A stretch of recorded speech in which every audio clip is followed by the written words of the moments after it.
Muito obrigada, muito boa noite. É um prazer enorme estar aqui, mais uma vez, principalmente nesse módulo de curadoria do meu amigo e colega José Alves. E gostaria de agradecer a presença de todos e todas nessa noite. E eu gostaria de começar lembrando uma passagem do Ítalo Calvino, em Por que Ler os Clássicos, em que ele nos diz que um clássico, ele um clássico, ou uma obra se torna clássica, na medida em que ela não nos é indiferente, porque ela nos ajuda a nos definir a nós mesmos, tanto em relação com ela, quanto em contraposição a ela. E uma outra passagem, e essa que eu acabo de citar me orientará aqui hoje, no momento de recuperar a filosofia política do Thomas Hobbes. Uma outra passagem bastante importante é uma na qual ele faz uma ressalva, que quando a gente interpela os clássicos é preciso definir de onde eles estão sendo lidos, de que perspectiva, de que ponto de vista esses clássicos estão sendo lidos, porque, do contrário, tanto o livro quanto a gente corre um sério risco de se mergulhar, de chafurdar, na verdade, numa nuvem atemporal. E aí tudo perde sentido. Hoje, eu gostaria de interpelar esse clássico, a obra do Hobbes, como um autor que, me parece, pode ser lido de uma perspectiva bastante produtiva, para que a gente possa fazer uma reflexão sobre nós mesmos, mais especificamente sobre os nossos problemas contemporâneos e os problemas da democracia contemporânea. Ainda mais especificamente, então eu me justifico aqui, por quê, Hobbes? Porque ele me parece bastante produtivo para uma reflexão a respeito de um discurso de ódio, que apareceu e tem aparecido com muita intensidade na sociedade brasileira, principalmente depois das eleições do ano passado, de 2014. O Hobbes talvez seja muito produtivo para isso, e, na verdade, o que eu vou fazer aqui com vocês hoje é um experimento mental, é tentar ver se ele realmente nos ajuda, em alguma medida, a entender a nós mesmos, ou seja, fazer uma reflexão sobre as nossas próprias limitações. Isso significa, claro, que eu vou encarar esses discursos de ódio como limitações profundas da nossa democracia. Se ele nos ajuda, é fundamentalmente porque ele tem uma certa concepção de indivíduo, que eu vou chamar aqui, não nas palavras dele, eu vou chamar aqui de indivíduo individualista. Um indivíduo mobilizado, sobretudo, pelo princípio do benefício próprio, e que se torna, em condições adversas, presa muito fácil do medo. E o medo, por sua vez, é gerador da afecção do ódio. Mas eu não gostaria de ficar só aqui. Embora o tempo seja limitado, eu quero pelo menos anunciar que o discurso, a ação e o discurso de ódio, ele tem esse componente forte do medo, que eu vou analisar a partir da perspectiva do indivíduo individualista hobbesiano, mas também é fortemente alimentado pela ignorância, pela falta de informação, pela falta de conhecimento público. Então, o que eu gostaria em linhas gerais, de ir ao Hobbes, para tentar explicitar a irracionalidade do discurso de ódio e da ação violenta. Eu vou dar alguns exemplos aqui. Um deles, já me antecipo, é aquele que é uma discussão que está em torno hoje da redução da maioridade penal. Eu quero trabalhar esse tema a partir da ideia de ódio, ou da noção de ódio. E trabalhar também em dois componentes. o da irracionalidade desse discurso e o da falta de informação que o alimenta. Em linhas gerais, eu vou procurar dizer, né, que o discurso, né, pelo aumento da pena, ou o discurso em favor da redução da maioridade penal é uma solução irracional e violenta. Vamos ao Hobbes primeiro, né?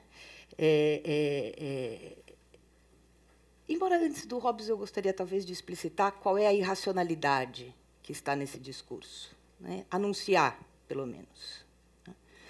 A irracionalidade que está nesse discurso me parece ser a seguinte: que enquanto eu, da minha própria perspectiva, me reconheço como um indivíduo que deseja satisfazer as minhas próprias concepções de bem, de perseguir a minha felicidade, e reconheço prontamente os obstáculos que se interpõem, né, à minha própria realização, por outro lado, e ao mesmo tempo, estou vetado, impossibilitado, obstado de perceber os obstáculos, as dificuldades que se interpõem no caminho da realização do bem dos outros.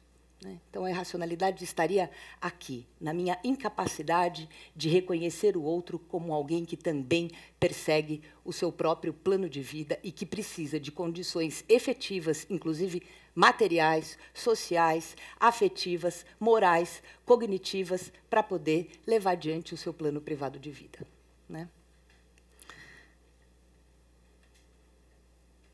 No limite, ao fim e ao cabo, o que eu vou apenas querer dizer, e isso é muito simples e óbvio, embora eu acho extremamente importante dizer o óbvio, principalmente em tempos difíceis, né, é que o indivíduo individualista, tal como o Hobbes o descreve, ele fala muito sobre nós, né, e ele absolutamente não é, né, um indivíduo universalista, no sentido de reconhecer o outro, né, como portador de dignidade humana e com direitos iguais, e tampouco, né, no sentido de reconhecer o princípio da igualdade e da reciprocidade.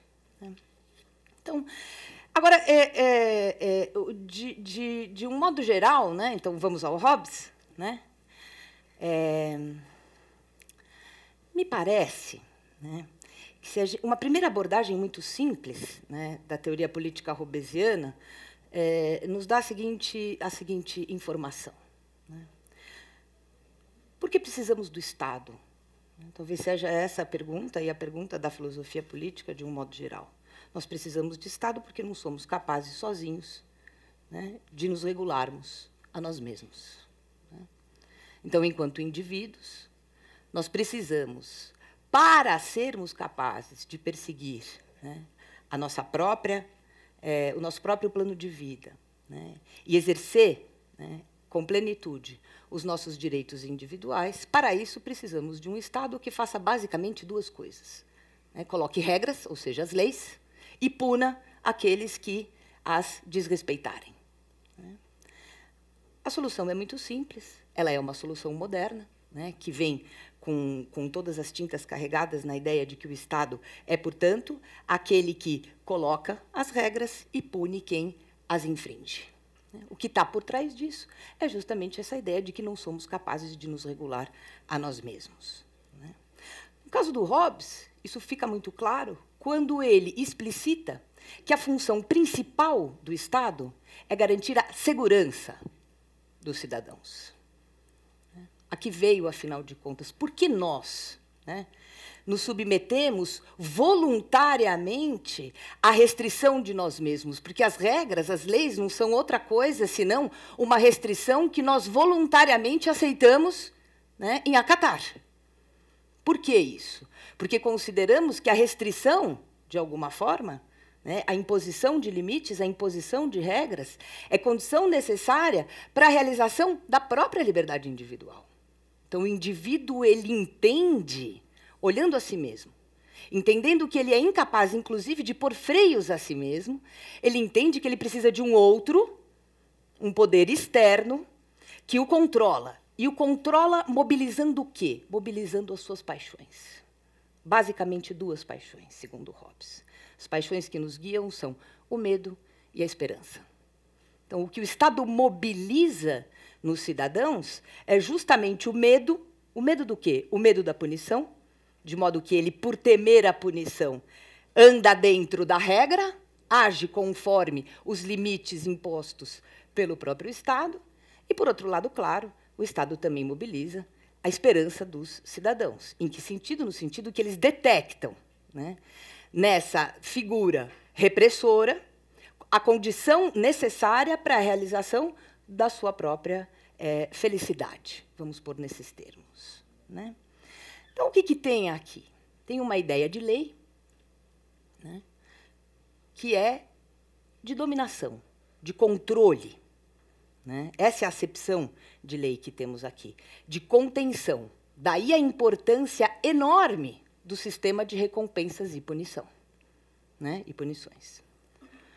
Ora, mas hoje, né, eu gostaria de falar menos do Estado e mais desses indivíduos. Em termos hobbesianos, eu gostaria de falar menos do Leviatã do que da natureza humana. Porque o que a gente encontra em Hobbes é uma antropologia filosófica, ou seja, uma concepção de homem, de humanidade, de natureza humana, que sustenta essa ideia de que a função primeira e máxima, na verdade, a maior função do Estado é promover a segurança. Né?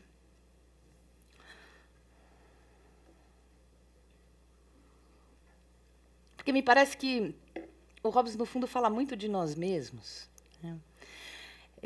Na medida em que, enquanto indivíduos, e acho que ninguém aqui estaria apto a negar isso, né, o que nós queremos são condições favoráveis, a segurança é um componente central, claro, né, e as outras condições todas necessárias, para que a gente possa perseguir aquilo que a gente considera um bem para nós mesmos, né, nos termos de Hobbes, para que a gente possa ser feliz, né, ou seja, perdurar na vida de maneira constante, de modo a que os nossos desejos possam ser satisfeitos.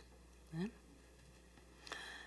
Então, nós reconhecemos, claro, né, como legítimo um ganho central, né, que é um ganho da modernidade, sem dúvida alguma, que atribui ao Estado constitucional, a função de permitir o florescimento dos indivíduos, sem dúvida.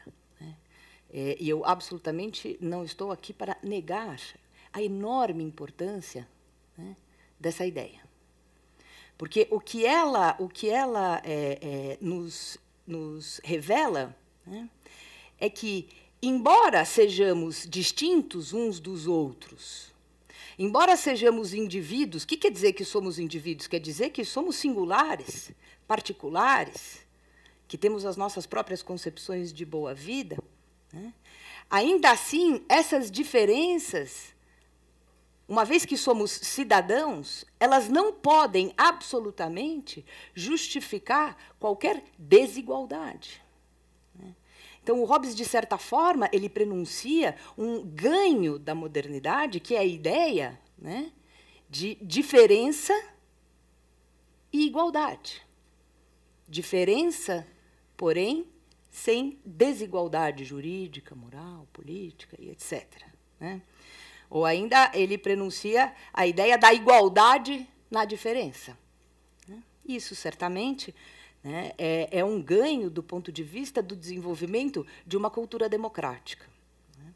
E é muito curioso, né, só uma observação, que é o Hobbes, o autor do Grande Leviatã, do Estado Absoluto, né, que primeiro nos anuncia essa ideia, né, da igualdade na diferença. Né? Então, há algo de inegavelmente positivo, no sentido de que nós reconhecemos hoje como positivo, né, nessa ideia de indivíduo, né, que o Hobbes foi, sem dúvida alguma, o primeiro a formular e a justificar em termos filosóficos.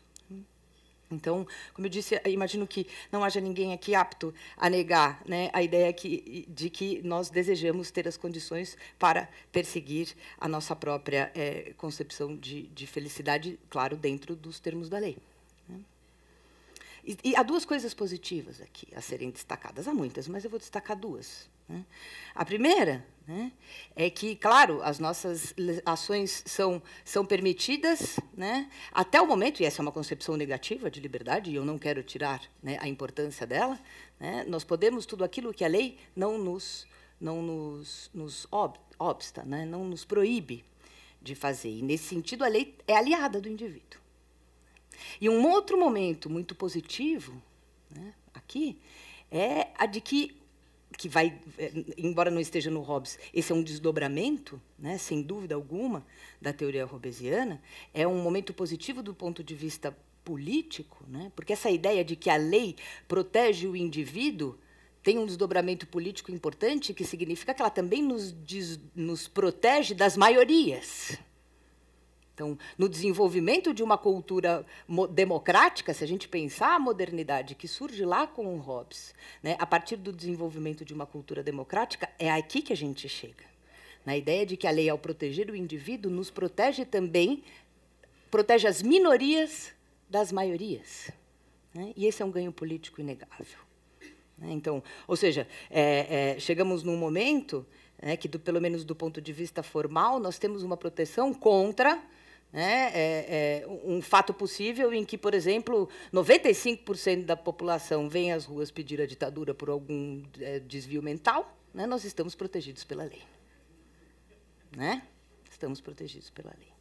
Embora eu diga que do ponto de vista formal. Né? Então, esse é o esquema.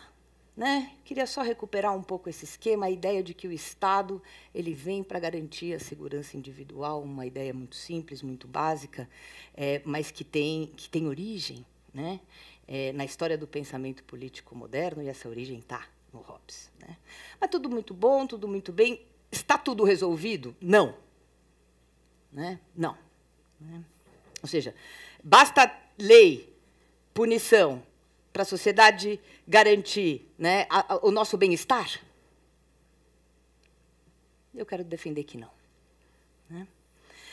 Agora, eu gostaria, então, agora, esse, na verdade, é o meu objetivo aqui hoje, né, de explorar, não exatamente as limitações, né, do modelo hobbesiano de Estado, porque essas limitações são muito evidentes, claro. Né? Hobbes defende uma soberania absoluta, nós estamos muito longe disso.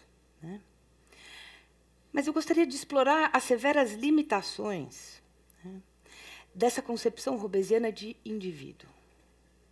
E se me interessa explorar as suas limitações, é porque ela ainda nos diz respeito. Porque ela ainda fala de nós. Né? Porque ela ainda nos ilumina. Né? Ou, como diz o Calvino, ela nos ajuda a construir a nossa própria identidade, a entender quem nós somos. Né? Porque, se o Hobbes ainda fala, como eu estou procurando mostrar aqui, muito de nós, né, é porque a sua antropologia filosófica fala de um indivíduo que busca a todo custo a realização do seu benefício próprio. A todo custo. Né?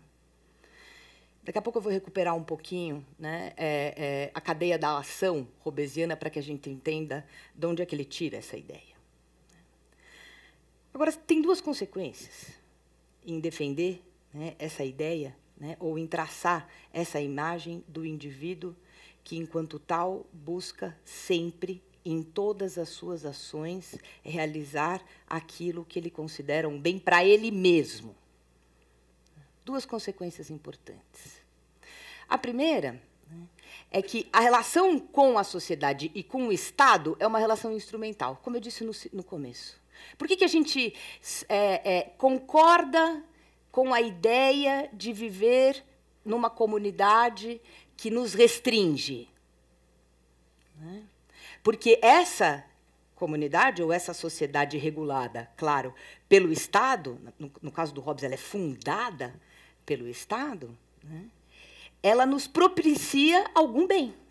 Eu só aceito impor restrições a mim mesma na medida em que eu reconheço isso como um bem, porque, enquanto um ente da natureza, é isso que dirá o Hobbes, eu só faço voluntariamente aquilo que eu identifico um bem para mim mesma, ou seja, se eu admito restrições sobre a minha própria pessoa, é porque eu entendo que essas restrições são necessárias para que eu possa, né, perseguir a minha própria concepção de felicidade. Isso significa que a vida em sociedade ela é totalmente instrumental. Né? Ou seja, se eu estou aqui com vocês, é porque eu entendo que esse modo de vida é benéfico para mim. Então, esta relação, ela é uma relação instrumental. Com isso desaparece, né, toda a ideia de comunidade cooperativa. Com isso desaparece a ideia de que nós vivemos juntos com uma finalidade outra que não seja o bem individual. E aqui há uma séria limitação. Né? A outra limitação, né, é que isso implica, portanto, que a relação que eu estabeleço com todos os outros indivíduos também é uma relação instrumental. E o Hobbes é muito claro a esse respeito. As coisas e as pessoas, aliás, ele é muito sagaz em relacionar pessoas com coisas. As coisas e as pessoas não têm valor intrínseco. Nada tem valor intrínseco. Mas tem um valor atribuído. Então, sou eu, enquanto de indivíduo, que atribuo um valor a você enquanto pessoa. Você não tem um valor por você mesma. E o que isso significa? Isso significa que o valor que eu atribuo a você, sendo eu um indivíduo guiado pelo benefício próprio, é oriundo da consideração do meu próprio benefício. Então, eu considero e te atribuo valor na medida em que você contribui, de algum modo, para o meu próprio indivíduo. Então, a mesma relação instrumental que esses indivíduos estabelecem com a sociedade, eles estabelecem com todos os outros indivíduos considerados na sua particularidade. Isso está, né, expresso na tese, tão bem trabalhada no Leviatã, na primeira parte do Leviatã, segundo a qual nada, nem as coisas, nem as pessoas, têm valor próprio. Ele chega a dizer que o valor de uma pessoa é o preço que nós atribuímos a ela. Uma relação mercadológica já, né? Está antecipando isso. O valor é preço.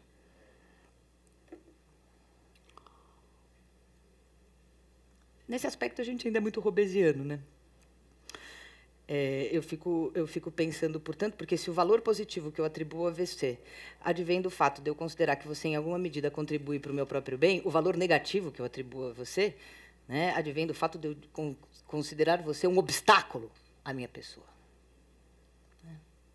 E se o Hobbes fala muito da gente, é porque eu vejo algo disso, né, no ódio ao estrangeiro, né, no ódio ao nordestino, no ódio ao gay, no ódio ao transexual, à mulher, ao diferente, aquele que você, por alguma razão, né, não considera favorável, né, ou capaz de contribuir com o seu próprio plano de vida, que tem, né, claro, é guiado por certos valores individuais. Né? É o mesmo ódio que a gente sente pelos infratores, né, pelos meninos e meninas, né, infratores. Mas eu vou voltar a isso daqui a pouco. Né? E vejam que interessante o modo como o Hobbes define o ódio. Ele define o ódio e o amor ao mesmo tempo. Né? Deixa eu trabalhar um pouquinho essa ideia. A ideia original, né, aquela que mobiliza toda essa filosofia, segundo a qual nós somos indivíduos guiados pelo princípio do benefício próprio, ela leva o Hobbes ao seguinte, à seguinte descrição do comportamento humano.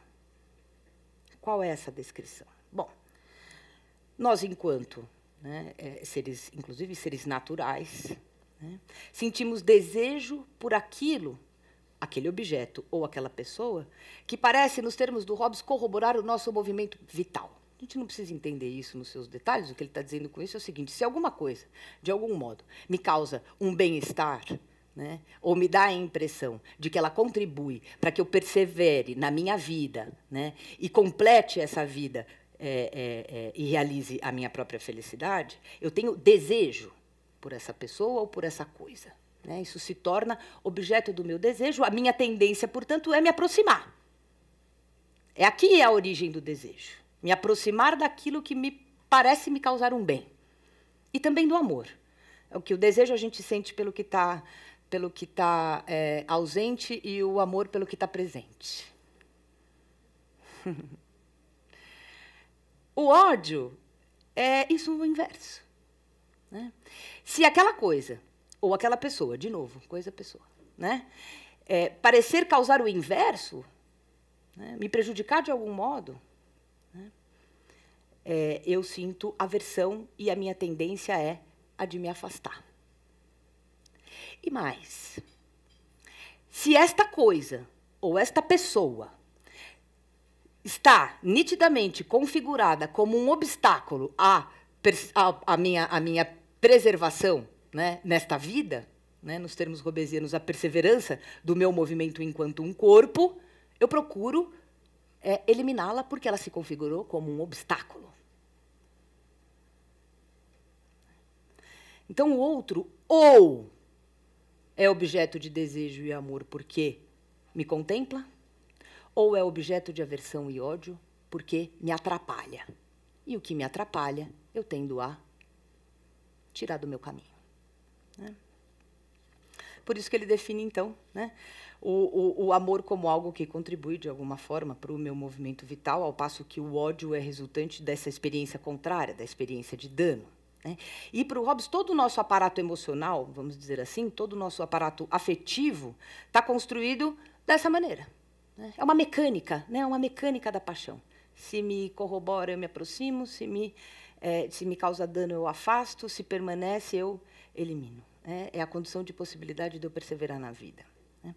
Isso significa que as noções morais centrais, as noções de bem e mal na filosofia hobbesiana, né, estão diretamente vinculadas ao benefício do indivíduo. O que é bem ou mal, diz o Hobbes? Bom, nada é bom ou mal internamente, intrinsecamente. Nada pode ser dito, porque as coisas não têm valor intrínseco. Lembra? Elas são o valor que nós lhe atribuímos, são sempre valores externos atribuídos por nós a partir da consideração de todos os elementos que eu acabo de expor, né?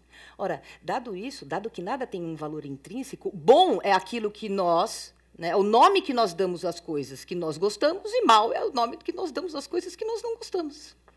Assim, simples assim, né?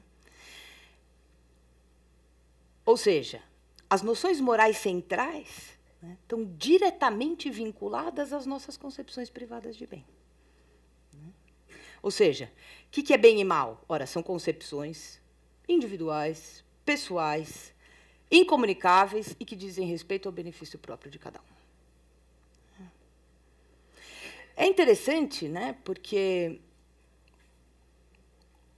essa teoria, assim, né, explicitada, esconde um componente muito importante, né, que deve ser aqui exaltado, né, que é um componente das sociedades modernas e também um componente das sociedades contemporâneas, pós-convencionais, né?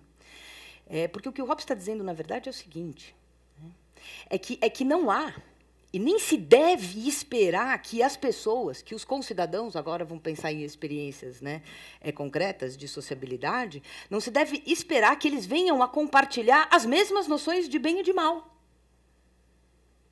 Dito de outro modo, há uma pluralidade de valores. E o grande desafio é encontrar uma solução na pluralidade de valores. O Hobbes não tem nenhuma expectativa de que haja uma redução dessa pluralidade de valores, a uma concordância de todos em torno, por exemplo, de uma mesma noção de bem e mal, né, ou da elevação de uma certa noção de bem comum, que não fira as individualidades. Ele não tem nenhuma expectativa com relação a isso. E, nesse sentido, ele também fala de um aspecto muito positivo, né, na construção de uma cultura democrática. Porque a pergunta que ele se põe, a partir daí, é uma pergunta que nós continuamos a nos colocar ainda hoje. Ou seja, como é possível, em sociedades plurais, que as pessoas consigam viver juntas? Como é possível a integração social? Sem ferir não só o indivíduo, né, ou a pessoa considerada individualmente, mas também as minorias. Aqui está também a grande importância política, né, dessa ideia. A questão é que, embora o Hobbes tenha formulado muito bem a pergunta, né, ele nos coloca, e isso é muito curioso, né, a primeira grande filosofia política moderna que pensa, né, o problema da integração social nesses termos, que é o da pluralidade das concepções de bem, a solução que ele encontra, obrigada, absolutamente não nos diz mais respeito, né? Porque a solução que ele encontra, até por não ter nenhuma expectativa de que haja, né, uma possibilidade de acordo e de harmonia, né, em sociedades tão tensas e conflituosas, porque é disso que se trata, as sociedades plurais são tensas e conflituosas, né, assim sendo, a solução que ele encontra é um Estado do formato do Leviatã, né, uma soberania absoluta, né, com poder indivisível e com um enorme aparato repressor. E um aparato repressor, embora a gente não tenha tempo de falar aqui disso hoje, é muito interessante, porque também bastante atual, esse aparato repressor não é só o poder da polícia, digamos assim, né? Não é só o poder do encarceramento. O poder repressor ele tem um outro componente, que, inclusive, e deve ser anterior a esse, que é o controle ideológico.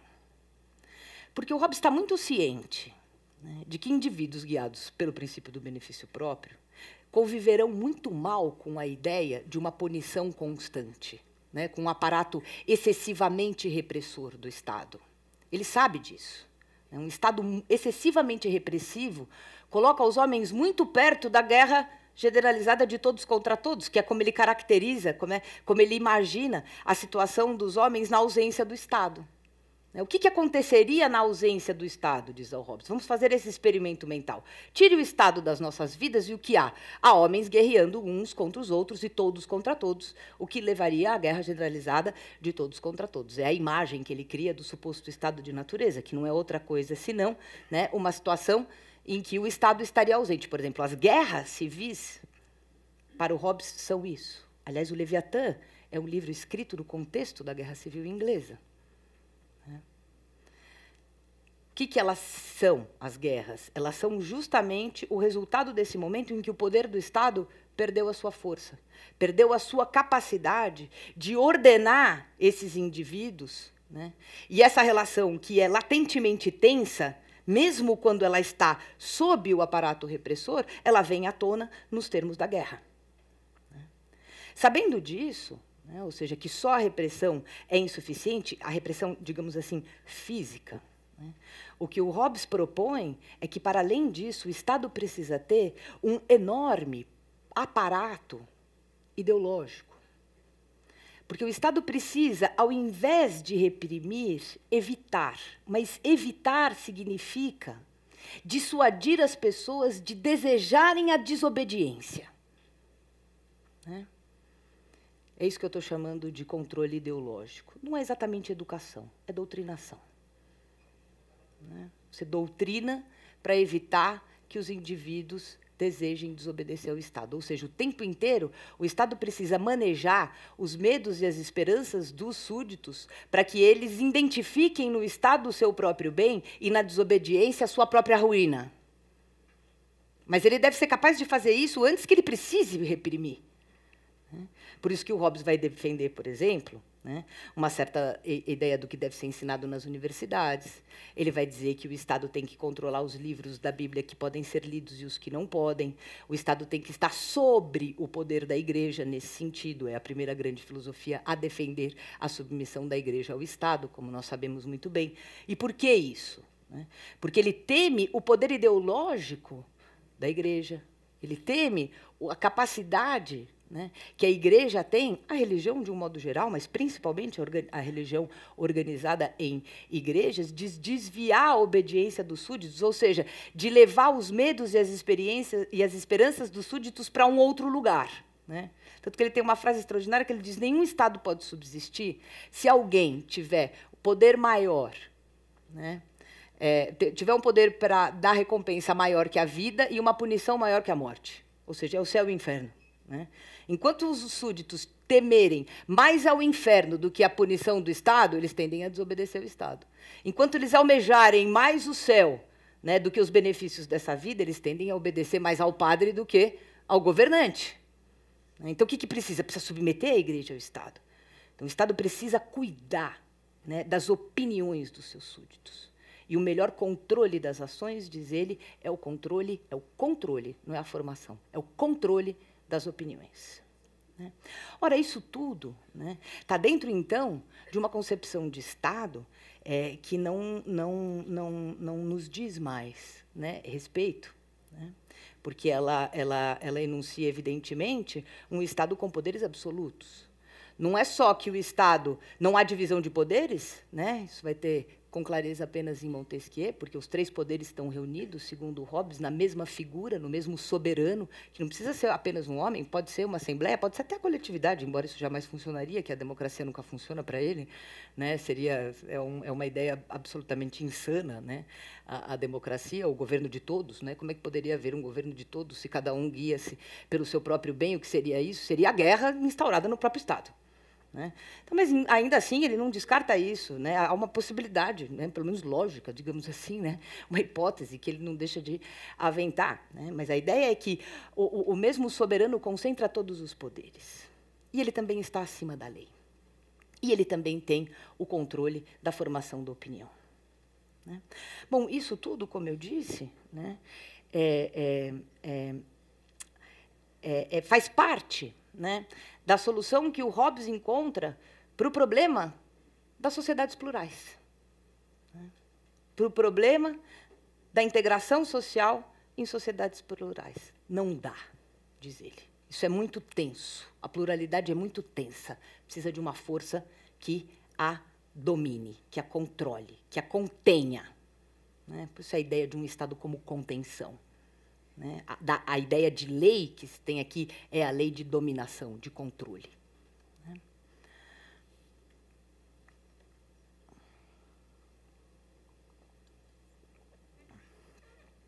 Então, embora o Hobbes, né, tenha formulado de uma maneira muito precisa, né, e com uma atualidade bastante interessante, né, o problema da integração em sociedades plurais, né, a resposta que ele nos dá deixa muito a desejar do ponto de vista da democracia, claro. Né?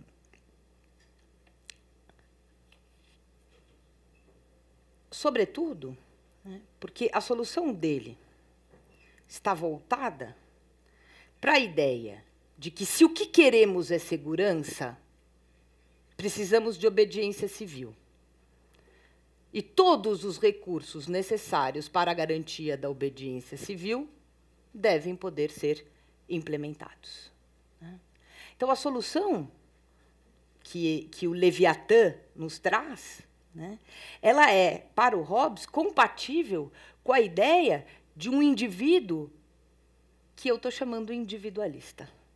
Né? Ou seja, é a única solução possível, segundo o Hobbes, para indivíduos que perseguem a todo custo o seu próprio benefício e que temem, sobretudo, a morte ou a possibilidade de não serem capazes de satisfazer o seu próprio bem, o seu próprio benefício. Né? Então, existe aqui, é uma gigantesca máquina da obediência, na verdade, né? Mobilizada pelo medo, que termina no Leviatã. Né? Claro que é preciso fazer a ressalva de que a esperança tem um papel importante aqui. Né? Mas ela tem um papel importante aqui na medida em que ela é um sentimento, uma afecção, uma paixão mobilizada também, isso que importa, né? Em função do que o indivíduo considera um bem. Ou seja, aquilo que nos move, o medo, a esperança, o apetite, a aversão, o amor, o ódio, seja lá o que for, nos move em função de nós mesmos. Né? Mas eu não quero, né, levar adiante uma análise sobre o caráter profundamente antidemocrático do modelo do Estado como Leviatã. Isso me parece bastante evidente. Né? O que eu quero, isso sim, né, é apontar para severas limitações, né, da base moral dessa solução política. Né? Ou ainda, né, para severas limitações morais desse indivíduo individualista que, me parece, ainda nos assombra.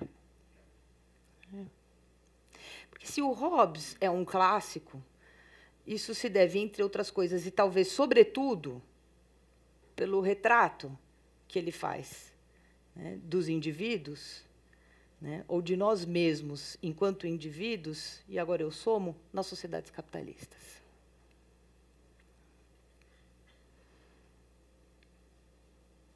O que está ausente? Né? Para explorar essas limitações, eu preciso dizer para vocês o que me parece que está ausente. São muitas coisas ausentes, sem dúvida alguma, mas eu vou tentar explorar um aspecto, né, disso. O que está ausente desse retrato hobbesiano, né, desse retrato que o Hobbes faz de nós mesmos? Eu poderia dizer a ideia de solidariedade. Seria um jeito de abordar isso. Ou, em outros termos, está ausente a capacidade de reconhecimento recíproco, a capacidade de ver o outro como um igual, ou ainda a capacidade de ver o outro não apenas como um objeto que nos contempla ou nos atrapalha, mas como um outro concreto, dotado de uma história de vida, dotado de dificuldades, de seus próprios medos, de suas esperanças e também das suas próprias pretensões. Acho que algo que faz muita falta, ainda faz muita falta, né, principalmente em sociedades, né, tão profundamente desiguais como a nossa, ou em sociedades ainda profundamente marcadas por formas de violência, de exclusão, de dominação. Porque o que está vetado para o indivíduo hobbesiano é a possibilidade de se relacionar com o outro, né, tendo um outro critério para além do seu próprio bem. Ou ainda a possibilidade de se relacionar com a coletividade com um outro critério que não o da utilidade, que poderia ser a cooperação. Inteiramente ausente. Né? É o princípio, depois a gente chamou assim, né, da utilidade, né, que opera em todos os momentos, no momento em que eu atribuo valor ao outro, no momento em que eu atribuo o meu próprio papel na sociedade e o papel da sociedade com relação a mim, e o do Estado também com relação a mim. Né? Isso significa que o indivíduo, este outro, né, a partir do momento em que ele me atrapalha, eu vou falar nesses termos bem coloquiais, porque eu acho que é disso mesmo que se trata, eu desenvolvo uma afecção em relação a ele, que o Hobbes deu o nome de ódio. O ódio como um sentimento é uma afecção, ou seja, é algo que nos acomete, é algo que vem de fora e que não conta em nenhum momento com a operação intermediária da nossa capacidade de reflexão. Nesse sentido, ele é uma afecção. Né? Ele é algo que brota, que nos afeta, é uma doença. É uma doença, que também é uma afecção. É algo que vem de fora, que nos contamina e que a gente, então, apresenta os seus sintomas na forma de ação ou na forma de discurso, tão ruim quanto, tão violento quanto. Né? Sem nenhuma possibilidade de interpor entre o momento da afecção e a minha ação ou o meu discurso, a minha capacidade de raciocínio, a minha capacidade de reflexão, a minha capacidade de identificar nesse outro alguma coisa outra que não um obstáculo, né, à perseguição do meu próprio plano de vida. Né? Por isso que eu passo a desejar o seu desaparecimento. O desaparecimento do outro que se tornou um obstáculo. Ora, me parece que é alguma coisa muito parecida com isso. Né? É um mecanismo afetivo, né, muito parecido com esse, que o Hobbes descreve, né, que está por trás, por exemplo, dessa disseminação viral, né? Engraçada essa palavra na internet, né? Viral, né? De ódio que a gente tem visto aparecer, né? Por exemplo, contra os nordestinos desde a campanha presidencial. A gente viu tanta placa, nordestino volte para o Nordeste. né? Nordestinos imbecis e burros. Quantas vezes? Teve até um vereador de São Paulo, né, que defendeu alguma coisa, sugeriu a separação do Nordeste com o Sul Maravilha, porque os nordestinos tinham que pagar sozinho o preço de terem eleito a Dilma. Ora, se é preciso falar de miséria, né? Nordestinos miseráveis, nordestinos burros, se é preciso falar de miséria, eu gostaria de dizer que eu não encontro nada mais miserável na humanidade do que essa frase.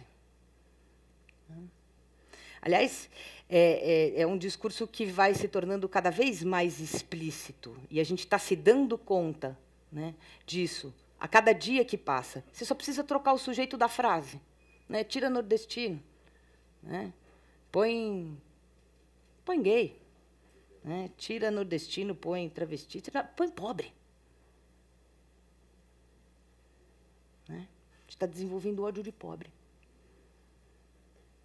Então, a miséria e a deficiência moral, né, me parece, né, essa deficiência moral do indivíduo individualista, ela curiosamente, né, ela, quer dizer, lamentavelmente, mas é algo com o qual a gente precisa começar a lidar, e ainda bem que a gente tem os clássicos para nos ajudar, porque nesses momentos fica muito difícil saber aonde pisar, né?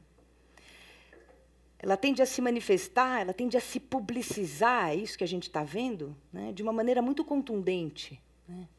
E, claro, em sociedades muito desiguais como a nossa, em sociedades ainda muito excludentes como a nossa, e profundamente acostumadas, né, com formas muito arraigadas de violência e de dominação.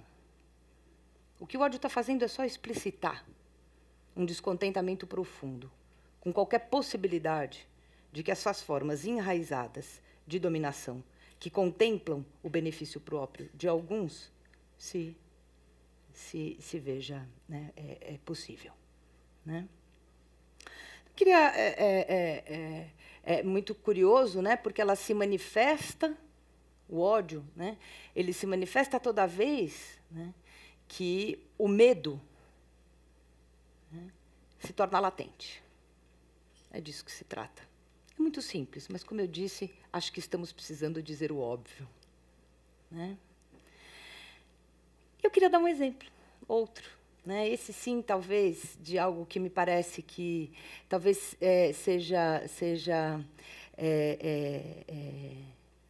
torne produtivo, ainda mais produtivo, né? Um caso específico, um fenômeno social, que eu vou encarar como uma patologia social, né, que está explicitada na PEC 171, como vocês todos conhecem, a PEC que propõe a redução da maioridade penal.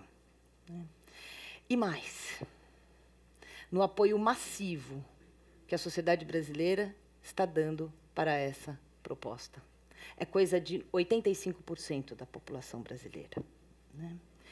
Eu faço esse exercício de buscar o Hobbes para uma reflexão a respeito desse nosso desejo indiscriminado de punição, porque, para mim, é disso que se trata, né? Um desejo indiscriminado de punição do outro que se configura como um suposto obstáculo.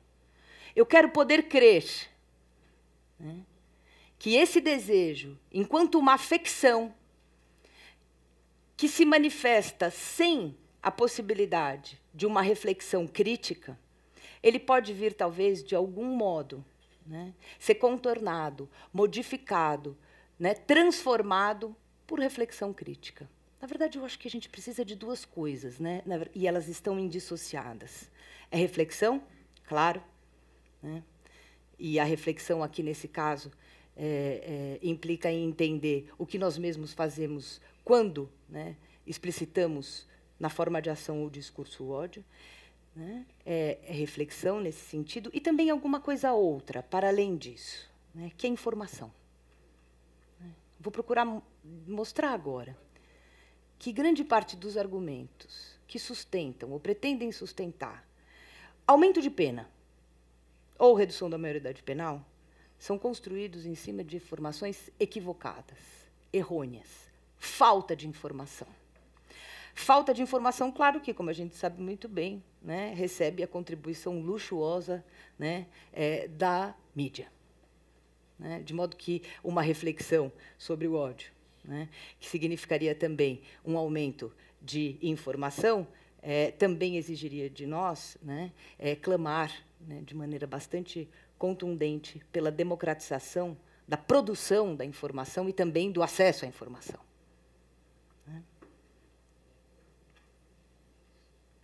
Porque o argumento mais disseminado, né, a favor da redução da maioridade penal é o de que os adolescentes se beneficiam da impunidade. Ou seja, né, o ECA, né, o Estatuto da Criança e do Adolescente, de 1990, os protege, né, lhes garantindo impunidade. E eles se beneficiam dessa suposta impunidade para cometer crimes. Queria analisar um pouquinho esse argumento. Porque, então, a resposta é, né, o aumento da criminalidade, que é verdadeiro, exige medidas urgentes. E a medida mais urgente, né, que se encontra é o quê? É o encarceramento. Né? O encarceramento, no caso, é o encaminhamento para as prisões, porque nós sabemos que os jovens eles são punidos e eles sofrem pena, né? Mas eles sofrem pena, claro, uma responsabilização diferenciada, aquela adequada aos que nós consideramos jovens. Né? Então, são medidas de reintegração, são medidas socioeducativas, são medidas que visam integrá-lo à sociedade. O que o discurso do encarceramento na prisão, né, está dizendo é que é preciso mandá-los para a prisão, para que é preciso que eles temam de novo, né? Então o mecanismo é de novo o da esperança e o do medo. É preciso que eles temam ser encarcerados, porque assim eles, enquanto indivíduos guiados pelo princípio do benefício próprio, não cometeriam mais crimes. Sim, não vão tão longe. Né? A ideia é encarcerar criminosos. Né? O raciocínio é muito simples. Como os criminosos, né, são obstáculo para o meu bem-estar, para a minha segurança, né, para o bem-estar, para a segurança da população de bem. Né. Como os jovens são criminosos, eles devem, claro, ser retirados da sociedade. Em outras palavras, eles devem ser eliminados do convívio social. Né. Como a gente não tem pena de morte ainda, pelo menos, né, a ideia é elimina da sociedade, onde? Colocando na prisão. Mesmo que isso signifique jogá-los nas nossas prisões, que são verdadeiras máquinas de morte. Bom, claro, tem um contra-argumento instrumental. Né? Não funciona. Né? De fato, né? Não funciona. Porque você tem dados públicos, você tem experiência de outros países, né, que deixam muito claro que a redução da maioridade penal não resolve o problema da criminalidade juvenil. Além do mais, né, um dado importante, está mais do que provado, né, que a nossa, que é a quarta sociedade que mais encarcera no mundo, né, nem por isso vive em segurança. A quarta sociedade que mais encarcera no mundo. Tem um dado interessante. Entre 1992 e 2013, o Brasil elevou a sua taxa de encarceramento em 318%. Tá? Entre 92 e 2013, a gente passou a encarcerar 318% vezes a mais. Assim, né? Só que o índice de homicídio subiu 24%. Não está funcionando. Não está funcionando. Né? Ora, se a gente está ciente dessa informação, todos estamos aqui cientes dessa informação, e sabemos, além do mais, precisa de uma informação adicional, formação da opinião e reflexão exige uma combinação de informações. Se a gente sabe disso, e a gente sabe, adicionalmente, né, que as prisões brasileiras absolutamente não recuperam as pessoas, pelo contrário. Né, eu as chamei de máquinas de morte, a gente pode chamar de máquinas de construir, fazer criminosos. Né, nós sabemos muito bem disso. Né, são locais que cooptam os jovens para o crime e não os devolvem para a sociedade restabelecidos e reformados. né? Bom, se a gente sabe de tudo isso e ainda defendemos a redução da maioridade penal, é porque estamos defendendo, sem nenhum escrúpulo, a eliminação urgente desse problema. Só que o problema tem nome e endereço, né? Outros dados, já lhes dou.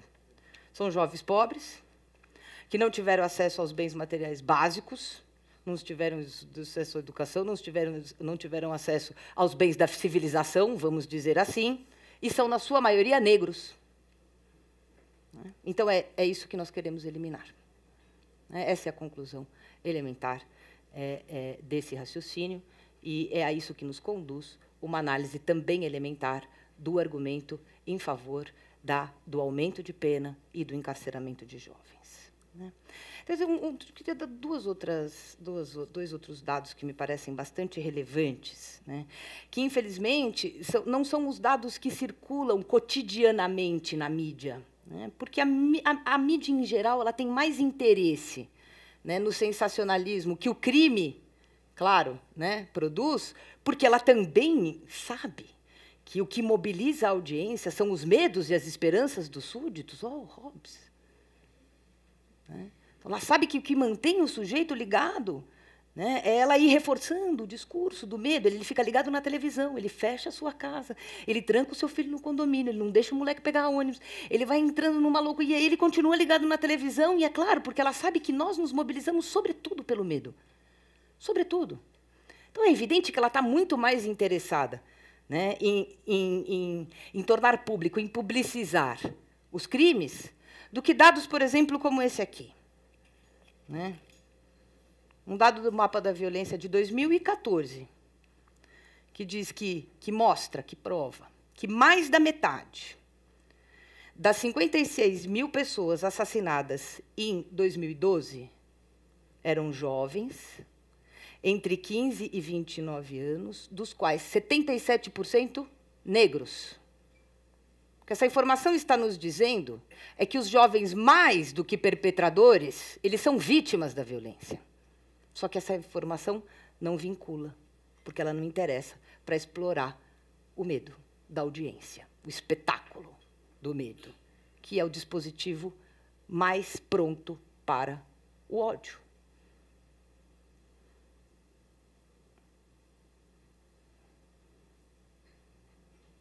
Ou seja, né, é um discurso de ódio que também parece, né, não ter, né, não contar com base efetiva e real. Né?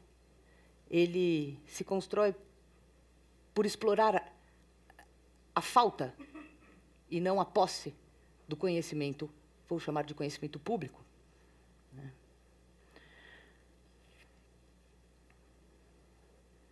Então, um outro dado interessante.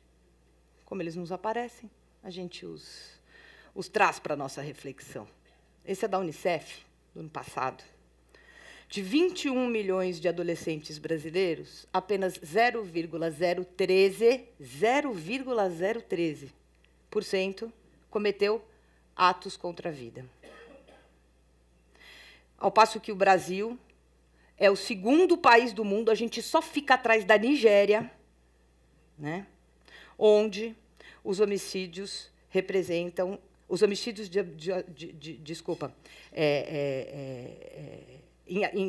em homicídios de adolescentes. Né? No nosso caso, eles representam 36,5% das causas de morte. Homicídio de jovem.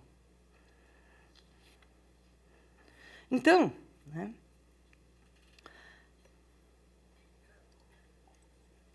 não é exatamente o contra-argumento instrumental que me interessa aqui. Não é? Não basta dizer que não funciona, né? Porque o contra-argumento instrumental ele tem um desdobramento possível. A gente podia dizer o seguinte: bom, se funcionasse, então a gente encarcerava. É que nem a pena de morte. Né? O argumento mais corrente contra a pena de morte é aquele que funciona, em geral. Não basta matar, porque a gente sabe que os países que adotaram a pena de morte para crimes hediondos não reduziram o índice de crime hediondos, porque a pena de morte, embora ela mobilize o discurso do medo, né, a ameaça aqui não é suficiente, porque existem mais elementos na construção do comportamento humano além, né, do medo da punição do Estado. Né? Por quê? Porque a construção de uma identidade, né, ela se dá anteriormente, a partir das condições de vida reais, materiais, educativas, sociais, morais, cognitivas, afetivas que uma pessoa tem. Então, não adianta lá na ponta, né, punir com a morte crimes hediondos. Né? E os dados mostram. O problema desse dado instrumental, embora ele seja extremamente importante para a gente, quando a gente vai formar nossa opinião, extremamente importante, né, que a gente podia dizer assim, e se funcionasse? Né? Aí eu entraria numa outra discussão, quer dizer, ainda assim, né, não seria justificado, porque, afinal de contas, não se pune um ato com a mesma medida, né, ou promovendo aquilo que você quer justamente evitar. Então, se há dignidade humana, né, a pena de morte, mesmo que fosse, embora não seja, né, capaz de deter, né, os crimes hediondos, ela não seria aceitável, né, do ponto de vista moral.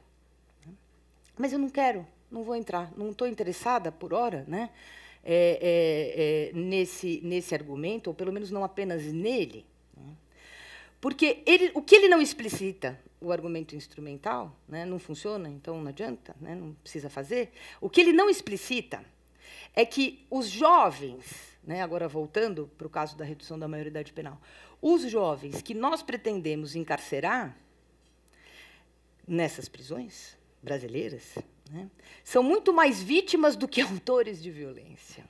É isso que o argumento instrumental não tira, né, não explicita, não é capaz, né, de trazer a reflexão. Isso porque o indivíduo, né, e aqui o Hobbes me parece bastante potente nesse caso, porque o indivíduo individualista no qual nós nos tornamos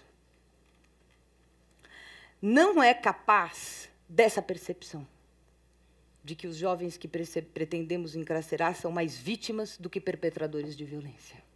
Por quê? Porque ela simplesmente não reconhece ele enquanto um indivíduo.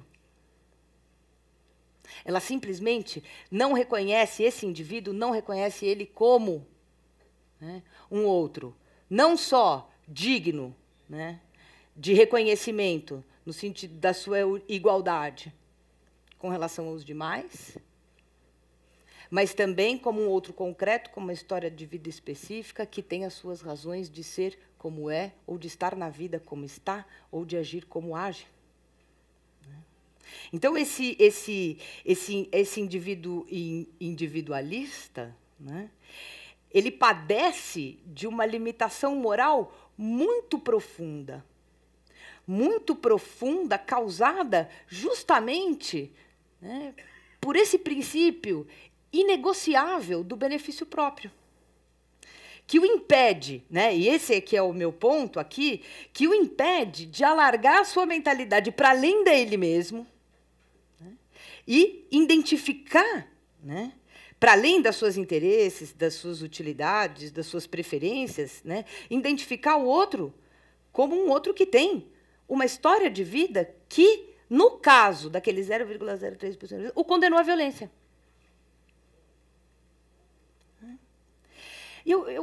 Vamos abrir um pouco, né? A gente podia abrir um pouco essa nossa reflexão, que está construída mais em cima da redução da maioridade penal. Mas vamos pensar que hoje um sujeito qualquer, e a nossa cadeia está cheia de jovens com esse perfil, que roubam um celular, ele pode passar 5 anos encarcerado. O sujeito rouba um celular e a gente o manda para essas cadeias que nós temos. Pode ter sido o primeiro celular que ele roubou na vida, basta ter sido pego em flagrante. Ele pode não ter tido uma arma na mão, nem branca, nem quente. 5 anos na cadeia. O que a gente fez com ele? A gente privilegiou o nosso celular e o transformou e o condenou às nossas câmaras da morte. Então, é absolutamente inegável, né, que esse indivíduo individualista no qual nos tornamos não tem absolutamente a mentalidade alargada capaz de identificar no outro um ser humano. Tanto que a gente o troca sem nenhuma dificuldade pelo nosso celular. Podia falar de sociedade patrimonialista, eu gostaria de ficar na ideia de indivíduo, né, porque aí acho que ela fala mais de nós mesmos, de maneira mais contundente, né? Como a gente pode aceitar uma coisa dessas, de maneira não refletida? Como? Né? Se assim, como podemos defender aumento de pena ou a redução da maioridade penal? Então, é uma cegueira moral, sim, é disso que se trata na minha abordagem hoje. Eu podia trabalhar ela como uma cegueira política, dificuldade, problema da despolitização, podia tudo, mas eu quero trabalhar ela como uma cegueira moral, porque ela é uma clausura moral. É um indivíduo enclausurado em si mesmo que não tem nenhuma imaginação social. Nenhuma. Ele não é capaz, né, de, por um segundo, mesmo que seja num exercício, num experimento mental, imaginar, né, as condições efetivas, reais, que levaram aquele jovem ou aquela pessoa ao roubo daquele objeto. Né? É uma clausura que nos impede de imaginação social. Imaginação nesses termos. Né? Minha capacidade de tentar exercer, né, a minha reflexão de modo alargado, no sentido de que eu venha a me perguntar sobre as razões do outro, sobre o ponto de vista do outro. É justamente isso que fez o Hobbes defender o Estado como um Leviatã, e eu gostaria de encaminhar a minha fala para o final com isso. O Hobbes soluciona o problema da pluralidade, né, de noções de bem, dessa tensão, né, promovida constantemente numa sociedade onde os indivíduos são individualistas, com o Estado como um Leviatã, justamente porque ele absolutamente não contava com a possibilidade do alargamento da mentalidade. Né? Essa é uma expressão arendtiana, né, uma expressão da Hannah Arendt. Ou seja, a possibilidade de que eu venha a me colocar no lugar do outro, mas num sentido específico. Né? Me colocar no lugar do outro significa assumir, por um tempo, o seu próprio ponto de vista, o lugar do qual ele olha o mundo, que não é o meu. Porque o Hobbes não imaginava, que essa é uma qualidade moral das pessoas, sem dúvida alguma, né? Que só floresce numa sociedade que tem instituições políticas que favoreçam o florescimento dessa capacidade moral, evidentemente. Né? Porque ninguém nasce desse modo. Então, só instituições políticas seriam capazes de favorecer o desenvolvimento, o alargamento da mentalidade, de modo que eu viesse a desenvolver essa imaginação social, que é essa capacidade de investigar o mundo, né, a partir do ponto de vista dos outros, e, com isso, esse seria, né, para Arendt, esse seria o remédio contra o individualismo. Eu não vou deixar de ser um indivíduo, em hipótese alguma. Mas eu preciso ser capaz de pensar, né, no mundo, nos outros e nessa sociedade, né, a partir, e isso significa uma imaginação, a partir do ponto de vista dos outros que cá estão comigo. Sem essa capacidade de migrar e investigar o mundo a partir das diversas perspectivas que o compõem, nos tornamos inegavelmente individualistas, centrados em nós mesmos, idiosincráticos e cruéis. Profundamente cruéis. O Hobbes, porque não tinha expectativa, né, desse desenvolvimento, digamos assim, moral, não tinha expectativa do alargamento da mentalidade, porque não tinha expectativa de que o indivíduo conseguisse, em algum momento, se livrar dele mesmo. Um escravo dele mesmo, né, em outro sentido. É que ele precisa de um Estado como o Leviatã, que é um Estado repressor, que faz por ele o que ele não consegue fazer sozinho. Essa é a ideia. O que é o Estado? A própria figura, pensem na capa do Leviatã, é a espada, é um homem grande, né? Aquele homem zarrão, cheio de homens pequenininhos. O que são aqueles homens pequenininhos? São indivíduos indistintos, né? Que se tornam indistintos só porque o Estado os contém. Aí resolveu o problema da pluralidade, né? Pela contenção, pela dominação. Não deixa a tensão aparecer, você precisa conter. Mas por que precisa do Estado daquele tamanho? Volto a dizer. E por que mais, né, o sistema do Hobbes é profundamente sofisticado nesse sentido? Ele conta que nós venhamos a nos identificar como seres incapazes de colocar obstáculos a nós mesmos ou de um desenvolvimento moral capaz, né, de fazer com que a gente veja os outros de uma outra perspectiva que não a meramente autointeressada. Então, é essa debilidade moral, no limite, né, que eu reconheço em mim mesma, que faz com que eu aceite a submissão ao Estado. Mas eu aceito a submissão ao Estado para não ter que me submeter ao outro. Né? Então, eu aceito a submissão ao Estado para eu garantir o mínimo de espaço para execução, para consecução da minha liberdade individual. Só. Nenhuma expectativa a mais. Né? Ora, eu encaminho, então, né, nesse sentido, porque cabe, então, a nós uma pergunta, né? Se essa solução foi a hobbesiana, se a solução para o indivíduo individualista do Hobbes é o Estado absoluto, qual será a nossa? Né? Como nós vamos resolver o problema não só da pluralidade, né, da diferença, das diferentes concepções de bem, mas de tudo isso e dessa tensão numa sociedade profundamente desigual materialmente, né, como a nossa, ainda muito acostumada às formas violentas de exclusão e de dominação.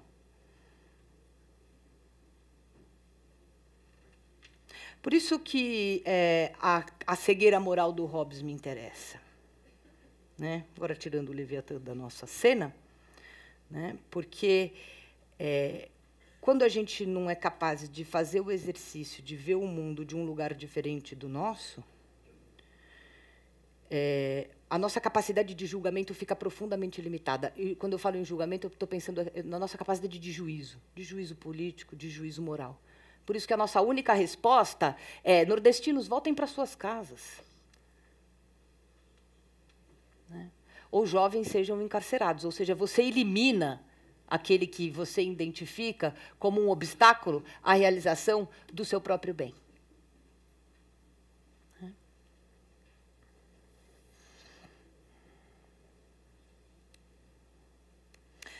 A irracionalidade que tem nisso, né, que eu acho que precisa ser explorada,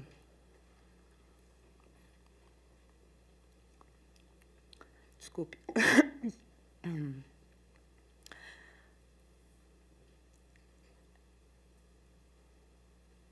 é que nós não conseguimos, embora concedamos a nós mesmos, né, o direito de perseguir o nosso próprio bem, a nossa felicidade, e identificamos muito prontamente os obstáculos a ela, né, nós não somos capazes de detectar os obstáculos à perseguição da felicidade dos outros. Né? E nisso me parece que o Hobbes é bastante atual, né? E nos convida a uma reflexão, né, que, como eu disse no início, é uma fonte, né, para que a gente se identifique, né, de alguma maneira, com o primeiro momento, né, com o modo como a filosofia moderna, na sua aparição, né, pensou, lidou, justificou, criou a ideia de indivíduo. Muito obrigada a todos. E todas.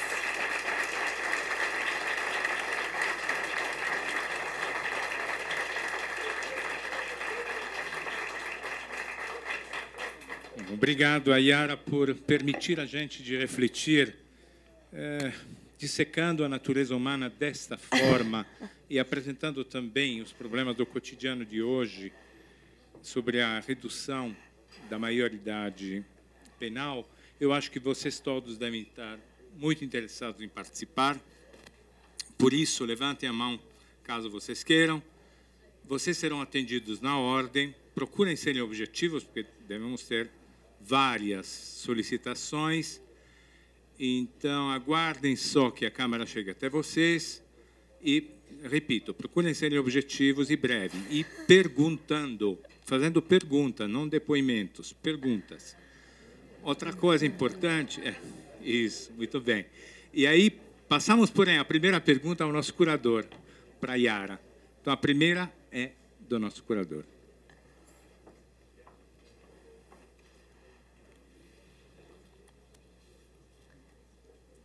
Ele não está aqui. É lá.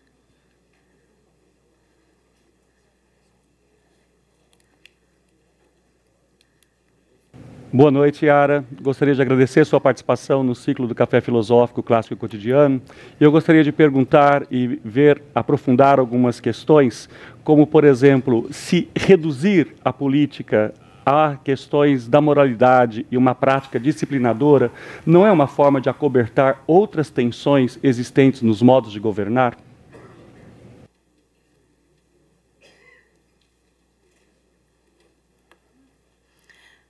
Boa noite, José Alves.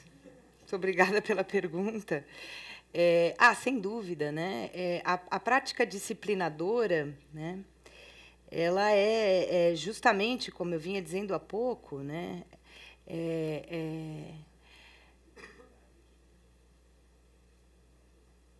A pedra, né, que se joga sobre a possibilidade mesma da democracia. O que está por trás da ideia de disciplina? É que o que é diferente, você controla e reforma.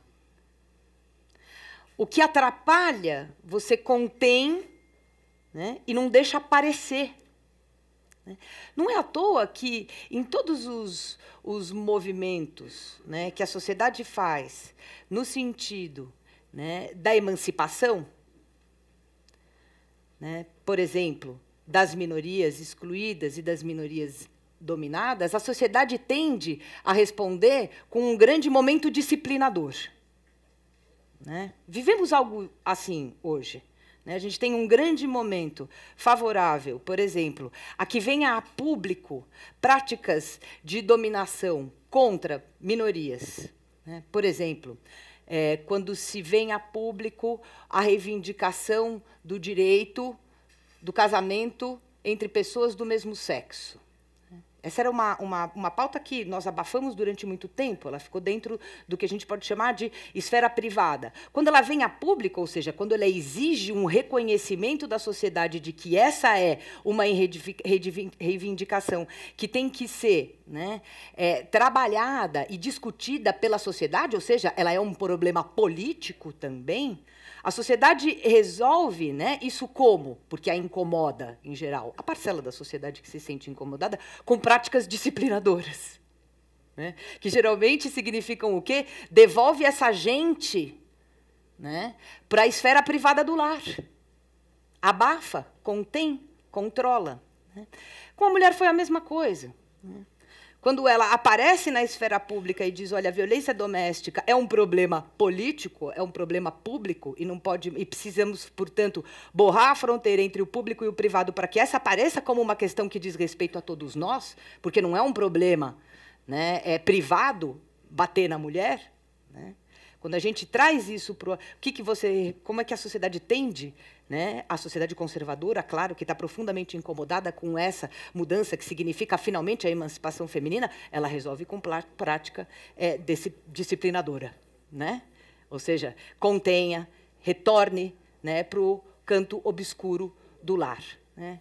Então, sem dúvida, acho que você está totalmente correto. Né? A pergunta do Zé Alves ela é muito boa, porque o que isso diz, ao fim e ao cabo, né, é que a disciplina é um instrumento profundamente antidemocrático, inclusive na medida em que ele impede, né, ela visa impedir, né, que questões que tendem a ser trazidas por minorias excluídas e dominadas entrem na esfera pública e sejam objeto de debate democrático. Né? Está perfeitamente correto, acho que é isso mesmo. Boa noite, professora. Estamos transmitindo ao vivo o Café Filosófico pelo site da CPFL Cultura, onde internautas podem acompanhar a palestra online, discutir e fazer perguntas via chat. O Bernardo diz uma coisa que tem até um pouco a ver com a pergunta do curador. Hoje, essa relação de ódio e de medo da população se volta contra os próprios governantes, e não apenas contra outros indivíduos. Isso denota uma mudança na relação entre o Estado e a sociedade? O que explica o ódio à política? Olha, é uma pergunta muito difícil, porque acho que são muitos componentes que explicam o ódio à política, e a minha perspectiva aqui hoje, né, que é de focar nessa concepção moderna de indivíduo, né, com a expectativa de que esse aspecto nos ajude, de alguma forma, a promover uma reflexão sobre, né, o ódio e o medo, eu reconheço de antemão, claro, que esse é um aspecto, e ele, claro, enquanto tal, ele é insuficiente. É uma abordagem que eu propus, inclusive, para trazer, né, para a gente a atualidade, né, em certo sentido, do Hobbes. Então, eu tenho a convicção de que são muitos elementos, né, que compõem, né, e eles precisam ser investigados com muito cuidado, porque isso sim eu sou capaz de dizer sem dúvida, né, porque o ódio à política, ele aliado às práticas disciplinadoras, ele também é profundamente inimigo da democracia. De modo que essa afecção do ódio, né, ela aqui também se manifesta contra nós. Porque o ódio, quando se transforma no ódio da política, ele pavimenta o caminho necessário, né, para que a gente venha a ter a expectativa de resolver os nossos problemas de outra maneira que não pela política. E é evidente que, quando eu falo resolver as nossas maneiras, por alguma maneira que seja os nossos problemas pela política, significa de maneira democrática, o mais ampla possível, com instituições fortalecidas, né, com a proteção dos indivíduos e também, né, da esfera pública, para que nela possam vir a aparecer as diversas demandas, que são as demandas das minorias alienadas, volto a dizer, é disso que se trata em grande medida no Brasil, criar uma esfera pública favorável, né, é que as demandas dos excluídos venham finalmente à tona. O ódio da política nos impede de ver que esse é o único caminho e que ele é um caminho institucional também. Né? Ele é, sobretudo, institucional. Né? Ele não se resolve nas instituições, porque não basta eu dizer que eu tenho um Estado com poder dividido, no modelo tripartite, com Constituição e com ameaça de punição, porque aí eu teria que adotar um modelo hobbesiano, embora ele não concordasse com o tripartite, ele diria, basta a forma, Estado. Né? Bom, essa seria uma solução meramente formal, mas ela, enquanto solução formal, ela é necessária para que a gente dê o próximo passo, que é a vitalização da nossa esfera pública, que é a possibilidade de que as demandas finalmente apareçam e que a gente possa ir combatendo as formas de violência, que é disso que se trata. Então, o ódio à política, né, que é alguma coisa que me preocupa profundamente, né, também na juventude, me parece que tem esse efeito altamente negativo, né, que é o de desacreditar que a nossa luta é política e que é nas instituições do Estado democrático de direito que a gente vai fazê-la. Né? É isso.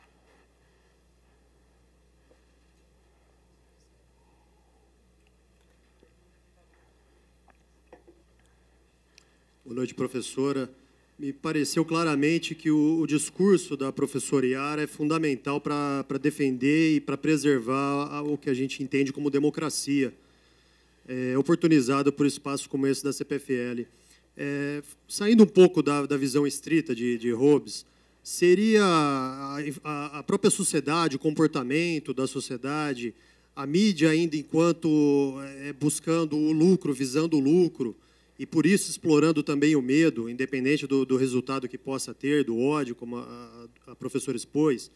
Será que a sociedade ela seria influenciada também por um pouco do pragmatismo da antiga sociedade romana, reforçado até por essa questão dessa cultura norte-americana que ainda impera? Isso tudo resultaria nesse comportamento? E uma outra questão que eu gostaria de, se possível, contribuir, para os operadores de direito talvez tenham um contato, o que magistralmente a professora colocou como exemplo do furto do celular.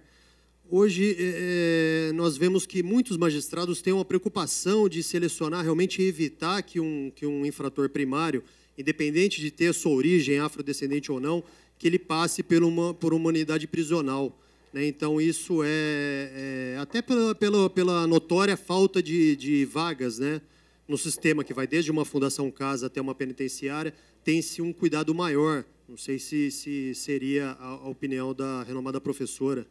Então, gostaria que, se pudesse, acrescentasse alguns pontos relativos a esse comentário. Muito obrigado, parabéns. Olha, eu tendo a discordar, né? Quer dizer, talvez eu tenha uma informação diferente da sua, né? Eu acho que é claro que nós temos magistrados, operadores do direito, né? Conscientes, né? Muito embora a realidade de São Paulo, por exemplo, que é a que eu conheço mais de perto, né, desmente a ideia de que eles estão evitando levar as pessoas às cadeias por furto, roubo. Né? As cadeias estão lotadas,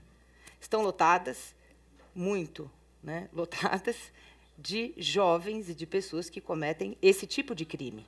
E volto a dizer mesmo, né, sem estar com a mão armada. Né? Aí você disse, não, claro, eles não levam quando a cadeia está lotada. Não, mas não tem limite para a cadeia lotada, porque a gente tem cadeia com cela com limite e ele é extrapolado em 4, 5 vezes. Né? Agora, me interessa bastante, né, um aspecto da sua fala, que é o da mídia. É muito alarmante, e aí eu junto com a pergunta anterior, né, perceber que, com raríssimas exceções, a mesma mídia que nutre, né, esse nosso medo cotidiano e constante contra os infratores e aqueles que atentam contra o nosso patrimônio, ela também arruma algum mecanismo para disseminar o ódio à política, né, aos políticos em geral. E, nesse sentido, né, ela vai, e não é à toa, né, que a mídia vem reagindo com muita agressividade. Ela vem reagindo com muita agressividade a partir do momento em que qualquer ideia de regulação, controle econômico ou regulação de qualquer coisa, chamemos do que quiser, mas vamos chamar de regulação por hora, né, tenha vindo à tona, tenha aparecido na esfera pública. No momento em que o tema da mídia aparece, ou a mídia aparece como algo a ser discutido, a reação é violenta. E a reação é violenta mobilizando, inclusive, o nosso ódio contra a política. Né? E acho que a gente precisa ter isso muito claro. Porque isso pavimenta, claro e evidentemente, né, uma situação, né, muito desfavorável à continuidade da democracia, sem nenhum discurso de complô, sem nenhum discurso que prenuncia alguma coisa como uma tentativa de golpe, nada disso, não está isso exatamente na minha fala. Só gostaria de lembrar, né, que o ódio à política esteve antecedendo, né, as ditaduras do século XX e também o sistema totalitário, no caso, por exemplo, da Alemanha.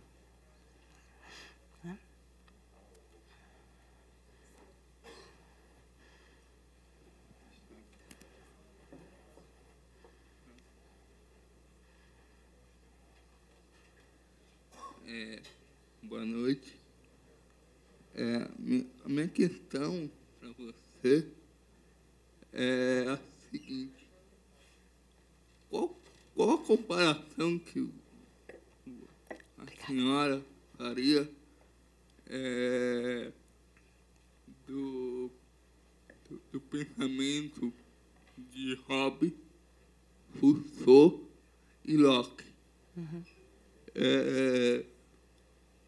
Porque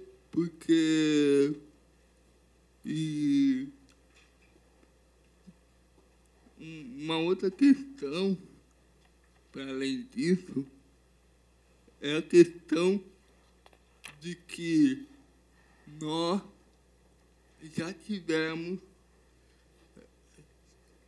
em 1930, 35, 40, a ascensão de um Estado nazista. E a gente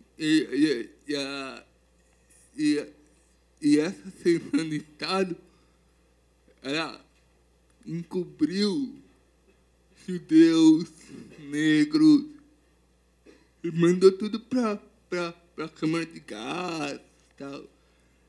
E como é que a senhora vê o momento pós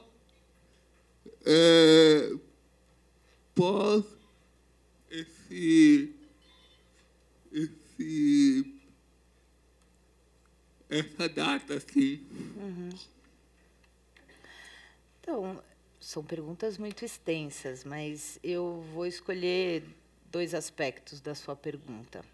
Eu vou deixar o Locke de lado e vou ficar com o Rousseau, tá? São preferências individuais.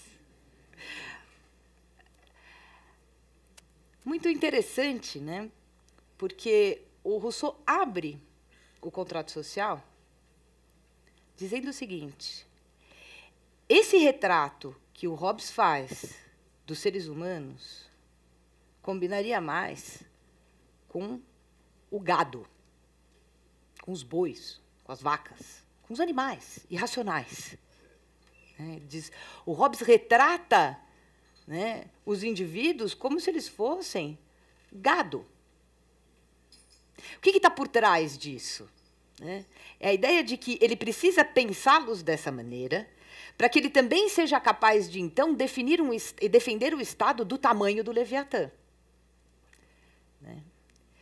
E o que é, né, essa definição do indivíduo que eu chamei de individualista à luz, né, da filosofia do Rousseau?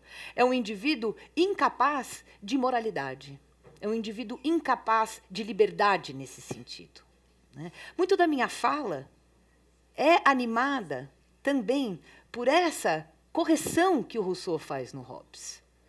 O que ele está dizendo, sobretudo, é o seguinte: a antropologia hobbesiana está sendo forjada, Hobbes está pensando o homem com essa limitação, porque, no fundo, o que ele quer mesmo é defender a soberania absoluta. Ele está a serviço do Estado. Então, é ao contrário, né? Não é que ele começou com esse indivíduo e terminou nele, que ele quer defender essa forma de Estado e, por isso, ele precisou pensar o indivíduo dessa maneira. Seja isso ou não, né, o que é bastante interessante é ver que, para o Rousseau poder alterar a solução política hobbesiana e poder, então, pensar, né, numa solução, chamamos, digamos assim, mais democrática, na medida em que mais cooperativa, né, e mais afeita ao comando, né, de uma vontade que não é exclusiva e individual, mas uma vontade geral, para que ele possa ser capaz de chegar aí, ele precisa pensar os seres humanos de um modo distinto do hobbesiano. Porque o homem hobbesiano só tem como solução, de fato, aquela imposição repressora de um Estado aos moldes das botas pesadas do Leviatã. Então, o que o Rousseau vai dizer, não, o homem é capaz de algo mais, e a mulher? Isso o Rousseau não dizia, mas eu estou concluindo. De algo mais além, né, do que simplesmente ser contido em nome do seu próprio bem individual. Ele é capaz de moralidade. E quando o Rousseau diz isso, ele é capaz de pensar a cidadania de um modo muito mais alargado do que o Hobbes. Porque os outros e a própria sociedade não serão vistos apenas de maneira instrumental. Eles serão vistos como a própria realização, a condição da realização da minha liberdade.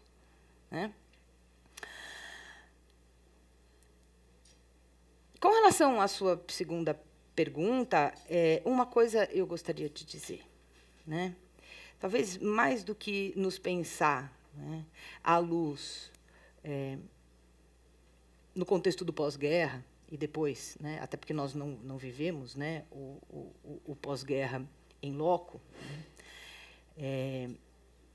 europeu, ou seja, as consequências imediatas do nazismo, a não ser imediatamente, talvez seja mais produtivo para a gente se pensar hoje à luz de uma ditadura que acabou de acabar. Porque essa também teve um esforço bastante significativo de eliminação do oponente, em outros termos, evidentemente, não tem nada a ver com genocídio, e não contribui nada, não ilumina nada do ponto de vista reflexivo, comparar ditadura militar com nazismo, nada, são duas coisas radicalmente diferentes, evidentemente. Mas algo há né? Há um fio que nós podemos puxar, e eu puxo a partir da sua pergunta, né? Para que a gente faça, assim, uma reflexão da perspectiva de uma democracia muito recente. Aliás, vivemos muito poucos períodos democráticos ao longo da nossa história, né?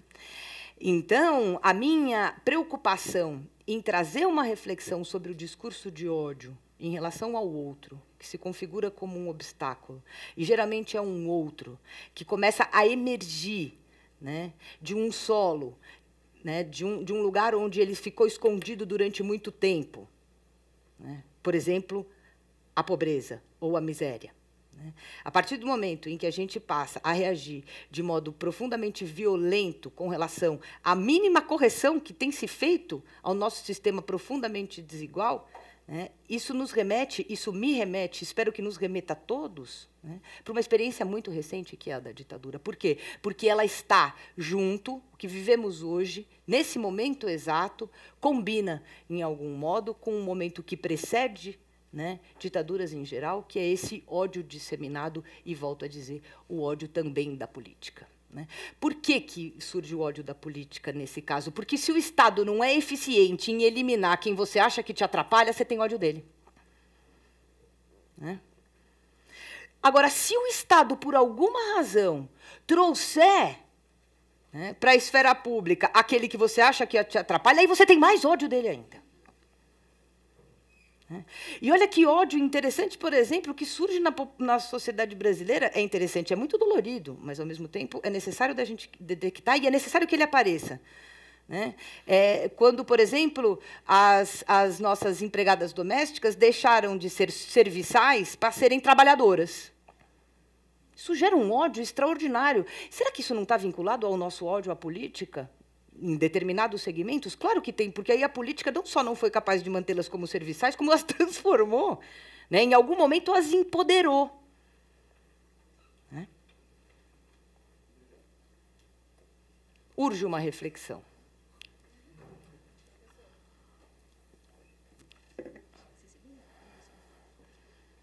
Boa noite, professora. Boa noite. Quando você diz que o limite, né, o limite da teoria de Hobbes é a solidariedade. Né? Como protagonista da solidariedade, eu acho que a gente pode pensar Papa Francisco, pode pensar em Luther King, pode pensar em Mahatma Gandhi. Mas essas pessoas ou essas ideias, elas demoram um pouco a dar fruto. Então, a minha pergunta seria, a nossa reflexão íntima, para que a gente transcenda, ou será que para a gente consiga alguma coisa, e mesmo que o Estado consiga alguma coisa, é uma luta. E seria uma luta entre Eros e Thanatos. Essa luta um dia vai ter fim? Existe alguma esperança, alguma coisa em relação a isso? No sentido de que Papa Francisco é ridicularizado. Os dois outros protagonistas foram mortos. E a nossa luta íntima também vai muito devagar.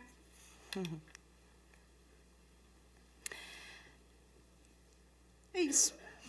É muito interessante, né, que você fala em solidariedade, você fala em heróis, né?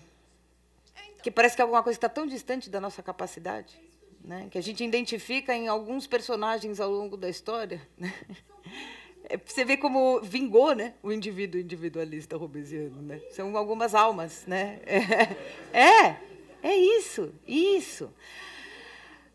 Agora, o que eu posso te dizer, né, é o seguinte: enquanto houver formas de dominação, a luta não tem fim.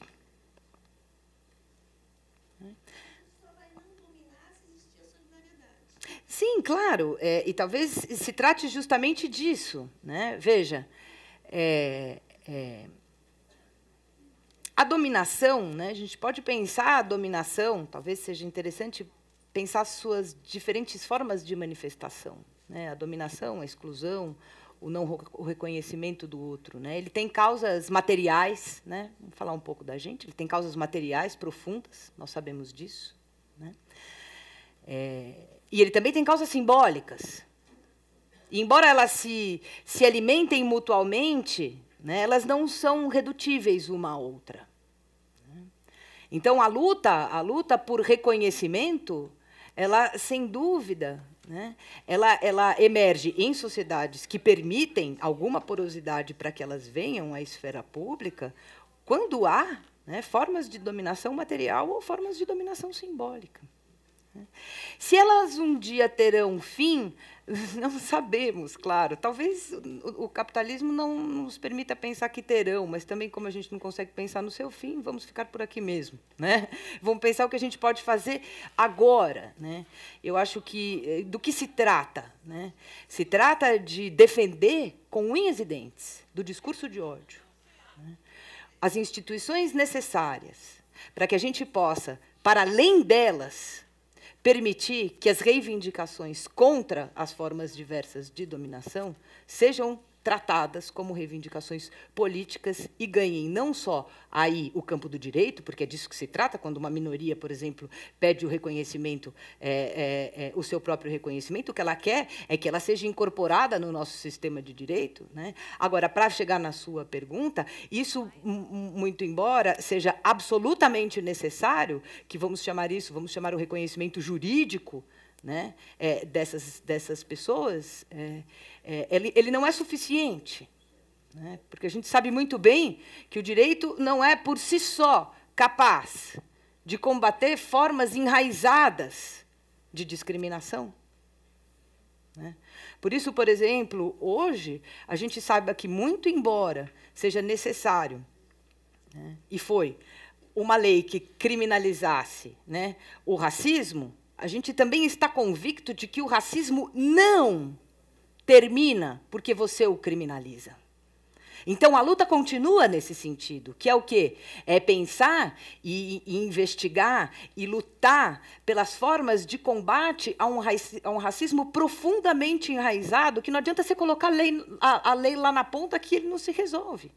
A gente precisa o quê? A gente precisa enfrentar a vida das crianças, por exemplo, nas suas escolas, que é onde o racismo costuma começar, a gente sabe disso, o racismo começa quando a criança vai para a escola, aí ela se percebe como diferente, discriminada, e ela passa a vida escolar inteira sofrendo, tanto que ela não termina, né? A gente sabe pelas estatísticas que os jovens negros terminam em menor número o ensino médio do que os brancos, que eles têm menos acesso à universidade do que os brancos.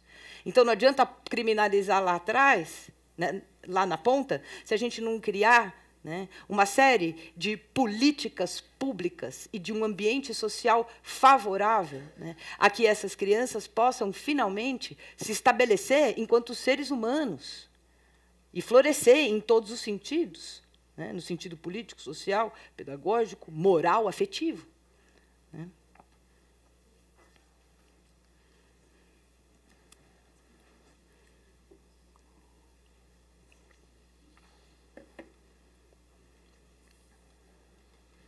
Boa noite, professora. Parabéns pela exposição. O meu questionamento é no sentido da ideologia, que a professora colocou como elemento importante do Estado robesiano e, ao mesmo tempo, a professora apresentou algumas características de falta de informação e até de ignorância, ou seja, de ignorar alguns dados que a professora trouxe, para a construção de alguns argumentos, por exemplo, o argumento da redução da maioridade penal. E aí o meu questionamento é o quanto isso é oriundo realmente de uma falta de informação, de ignorar alguns dados, e o quanto isso pode ser resultado de ideologia, e, nesse caso, o quanto essa ideologia não vem do Estado, viria de outras formas de dominação.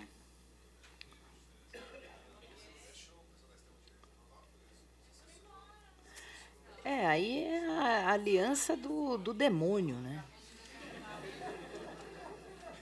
Porque quem produz a informação está interessado em mobilizar o medo, e quem lê a informação está absolutamente dominado pelas suas aficções mais primitivas, digamos, né, nos termos do Rousseau, né?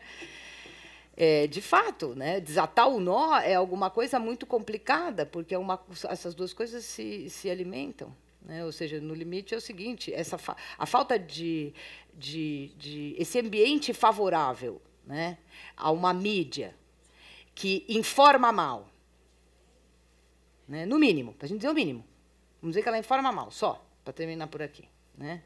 E uma sociedade, né, que a recebe, né, existe uma aliança interessante aqui. Né? Essas duas coisas estão em perpétua né? Promoção, digamos assim. Né? Então, combater isso, agora, veja, e dizer isso, né, não me exime de dizer, por exemplo, né, eu, como acho que as soluções elas começam na política, né, porque quando eu detecto uma carência moral nesses indivíduos, não adianta eu achar que então eles vão encontrar, lendo bons livros, né, ou frequentando pajé, ou alguma coisa, ou igreja, alguma coisa assim, que eles vão se transformar e a sociedade... Não, a solução é política. Por isso que eu reforço tanto a ideia de que a gente precisa manter as nossas instituições, agora precisa reformá-las. Né? Isso significa, por exemplo, né, eu que acredito que esse seja o caminho, que a gente precisa atacar, né, o problema da mídia de maneira muito frontal. Né? Porque a produção da informação ela não é democrática e a sua disseminação tampouco. Né? Então, isso não vai resolver o problema do dia para a noite, porque a gente, inclusive, não vai produzir uma mídia alternativa num piscar de olhos, embora a gente esteja feliz, né, que isso tenha tido algum progresso, pequeno, mas teve, né, nos últimos tempos, isso se deve, sobretudo, à internet, isso absolutamente não é suficiente. Né? Tem um livro, uma coisa interessante, a gente sabe que boa parte daquilo que a gente consome nas redes sociais, boa parte... Né? Nos Estados Unidos tem uma pesquisa recente que diz que é o seguinte, que 85% de que se consome nas redes sociais é produzido pela grande mídia. Eu não sei o número aqui, mas ele já é bastante alarmante. A gente continua a consumir profundamente, de maneira muito intensa, a grande mídia. Né? Então, acho que a solução para isso, né, passa, sim, pela defesa, né, de uma democratização da produção e do acesso à informação. Né? E aí talvez a gente comece a ter um lugar a partir do qual, né, interromper essas cadeias ideológicas. Né?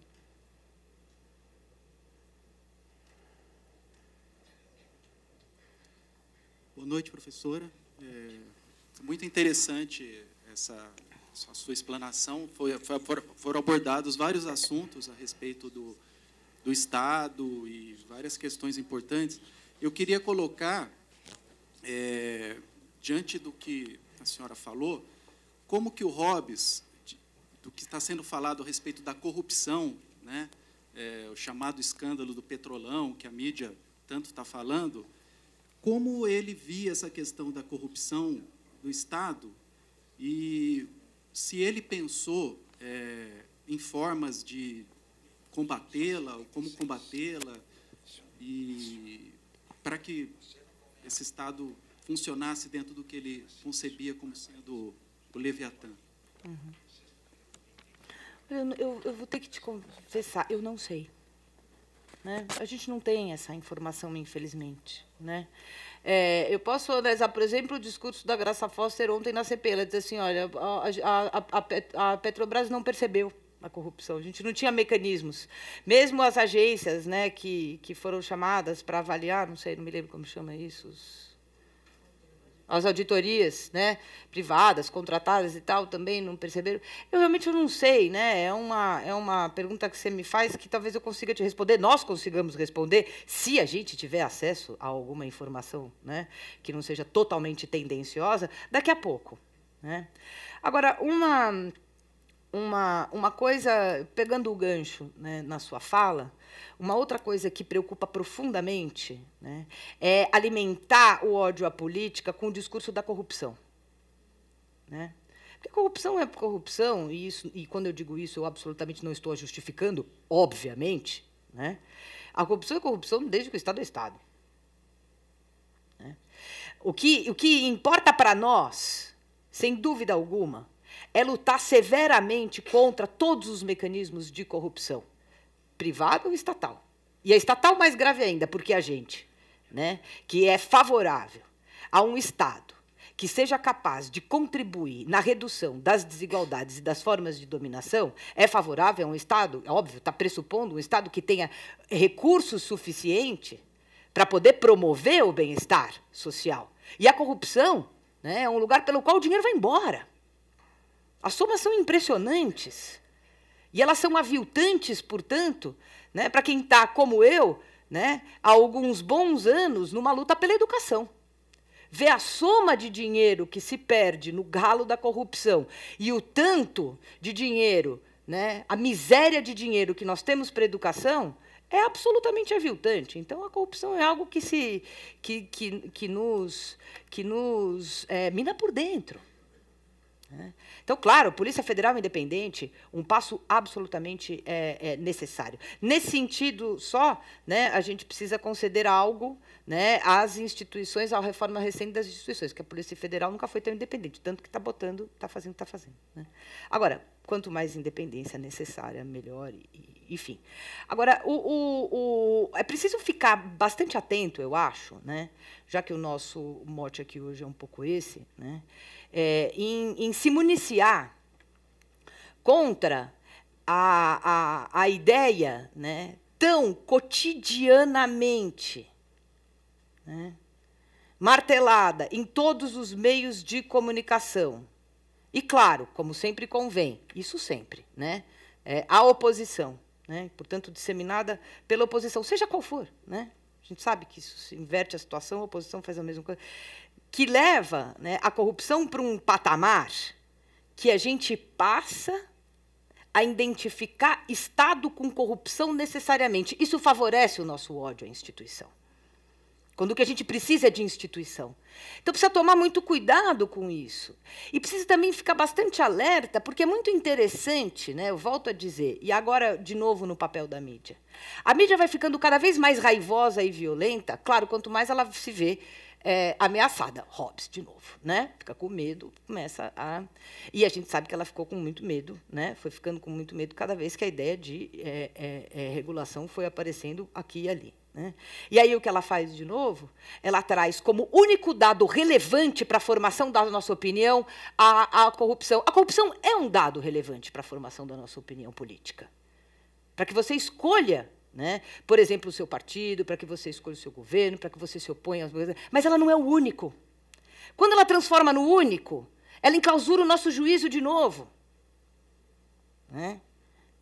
Cabe a nós não se deixar enclausurar.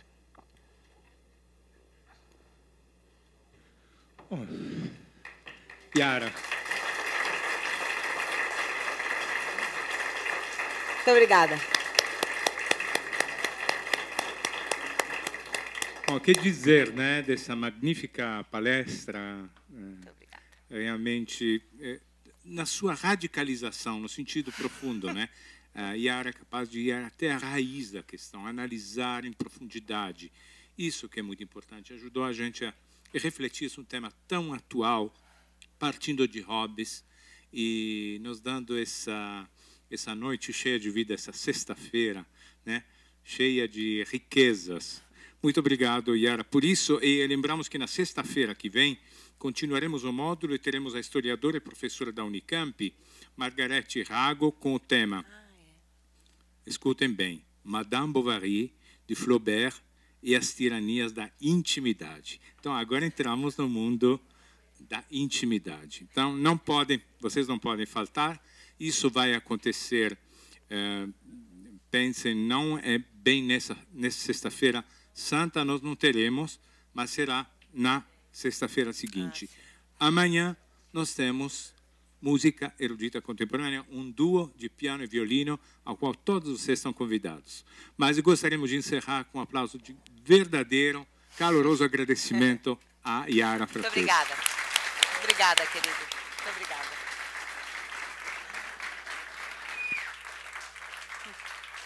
Obrigada, querida.